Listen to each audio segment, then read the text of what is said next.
या बातमीचे प्रायोजक आहेत हॉटेल बडेपीर। चिकन बिर्याणी फक्त 60 रुपयामध्ये। एकदा अवश्य भेट द्या। Hotel Badepir, Vijapur west, Laxmi market road, Solapur. सांगोल्यात माजी आमदार स्वर्गीय भाई गणपतराव देशमुख यांच्या घरावर अज्ञातांकडून बाटली फेकण्याचा हल्ला झाला असून शहरात खळबळ उडाली आहे। या घटनेनंतर शेतकरी कामगार पक्षानं निषेधार्थ सांगोला बंदची घोषणा केली आहे। हल्लेखोरांवर तातडीनं कारवाई व अटक करण्याची मागणी तहसीलदार आणि पोलिसांना निवेदनाद्वारे करण्यात आली आहे। शेतकरी कामगार पक्षाचे माजी आमदार स्वर्गीय भाई गणपतराव देशमुख यांच्या घरावर आज दिनांक 10 ऑक्टोबर अज्ञातांकडून हल्ला करण्यात आलाय। या हल्ल्यामुळे सांगोल्यात एक खळबळ उडाली असून शेतकरी कामगार पक्षानं या हल्ल्याचा निषेधार्थ उद्या दिनांक 11 ऑक्टोबर सांगोला बंदची हाक दिली आहे। सांगोल्यात आज शेतकरी कामगार पक्षाचे माजी जिल्हा परिषद सदस्यांसह अनेक बड्या नेत्यांचा भाजप प्रवेश झालाय। त्या प्रवेशांपूर्वी अज्ञातांनी शेतकरी कामगार पक्षाचे माजी आमदार स्वर्गीय गणपतराव देशमुख यांच्या घरावर बाटली फेकण्याचा प्रकार घडलाय। त्यामुळे शहरात एकच खळबळ उडाली आहे। गणपत आबांच्या घरी सध्या त्यांचे नातू आमदार डॉक्टर बाबासाहेब देशमुख राहत आहेत। एकीकडे सांगोला शहरात भाजप पक्ष प्रवेश होणार होता। यावेळी सांगोल्याचे माजी आमदार स्वर्गीय गणपतराव देशमुख यांच्या घरावर अज्ञात व्यक्तींकडून हा हल्ला करण्यात आलाय। हा हल्ला का करण्यात आलाय, त्यामागे कोण आहे असा सवाल या निमित्तानं उपस्थित होत आहे।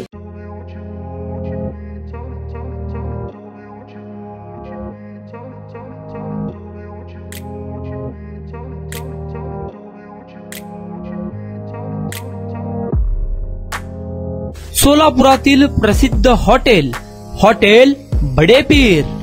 सोलापुरात हॉटेल बडेपीर शाखेच्या यशस्वी वाटचालीनंतर आता आमची दुसरी शाखा लक्ष्मी मार्केट विजापूर वेस्ट येथे सुरू झाली आहे। Mutton biryani, chicken biryani, mutton व चिकनचे विविध आयटम्स उपलब्ध। खवय्यांसाठी खास स्पेशल चिकन तंदुरी फक्त 400 रुपयामध्ये। मटन बिर्याणी फॅमिली पॅक 200 रुपयामध्ये। चिकन बिर्याणी फॅमिली पॅक 210 रुपयामध्ये। याशिवाय स्पेशल मटन चाप, इराणी गुलस्तानी, मटन खुर्चन यासोबत विविध डिश उपलब्ध। खास जुम्मा स्पेशल खिचडा, कद्दू खीर, दालचा खाना मिळेल। फॅमिलीसाठी स्वतंत्र जेवणाची व्यवस्था, ग्राहकांसाठी पार्सलची खास सोय। हॉटेल बडेपीर, शाखा number 2, Laxmi market, Vijapur west, Solapur. Proprietor Mohammed Isaq, 9503050076। Mohammed Sohail, 8149278745।